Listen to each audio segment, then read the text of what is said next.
Think about the car you spent 3 years tracking, the promotion you practically broke your marriage to secure, the stock position you watched tick upward for months. You chased it with a hunger that felt like survival. Then the transaction clears. You sign the contract. The asset is officially yours. Nothing.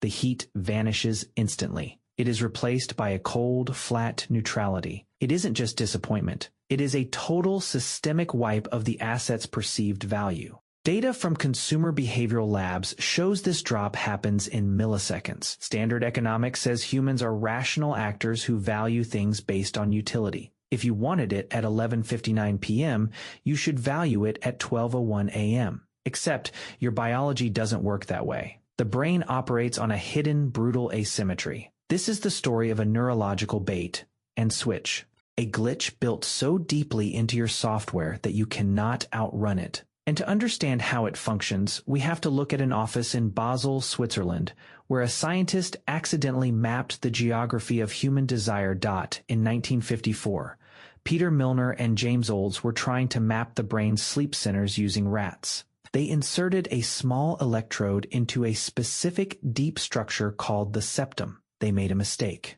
They placed the wire slightly off target. When they turned on the current, the rat didn't fall asleep. It kept returning to the exact corner of the cage where the shock occurred. Milner and Olds modified the cage. They gave the rat a lever. Press the lever, get a tiny electrical jolt straight to the brain. The results were pathological. The rats pressed the lever up to 7,000 times an hour. They ignored receptive females in heat. They walked across electrified grids that severely burned their paws just to reach the lever. They chose the shock over food, starving themselves to the point of collapse. Olds and Milner thought they had discovered the pleasure center. They assumed the lever delivered pure, unadulterated ecstasy. They were wrong. 40 years later, a neuroscientist named Kent Berridge at the University of Michigan looked closer at the data. Berridge realized something didn't add up. If the rats were experiencing profound pleasure, their physical facial expressions should reflect it. Mammals have specific universal facial markers for tasting something sweet versus something bitter. Berridge gave the rats the chemical that simulated the lever shock. Then he watched their faces through high-speed cameras. The rats weren't smiling. They didn't show a single marker of enjoyment.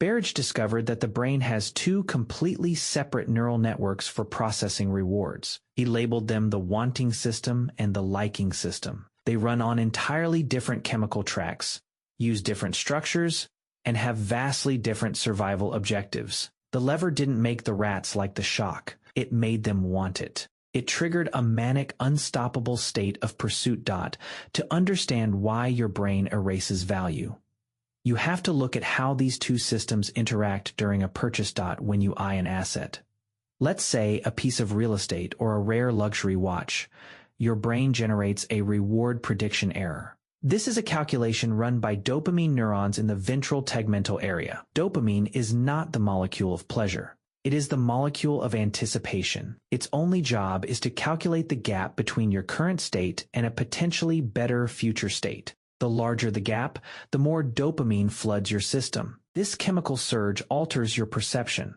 It creates a temporary psychosis.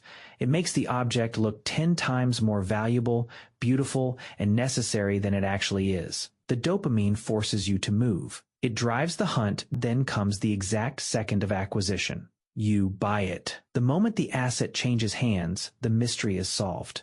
The gap between your current state and the future state drops to zero. Because the gap is gone, the dopamine neurons instantly stop firing. They don't just taper off, they drop off a cliff. Neuroimaging scans show a sudden, violent plunge in neural activity the moment a goal is reached. This is where the system breaks down for you. For the asset to retain its perceived value after purchase, the liking system must take over. The liking system relies on entirely different chemicals, endogenous opioids and endocannabinoids. It is responsible for the quiet, passive satisfaction of eating a good meal or sitting in the sun. But here is the catch. The liking system is structurally small. It is incredibly fragile. It does not possess the chemical horsepower to match the massive spike generated by the wanting system. The dopamine drains out of your brain, and there is nothing to replace it. The asset hasn't changed. The car is still fast. The watch still keeps time. But the chemical lens that made it look magical has been forcibly removed. The ultimate irony of human biology is that we are entirely defined by the things we do not have. We are built to chase the horizon, and the moment you step onto it, it ceases to be the horizon.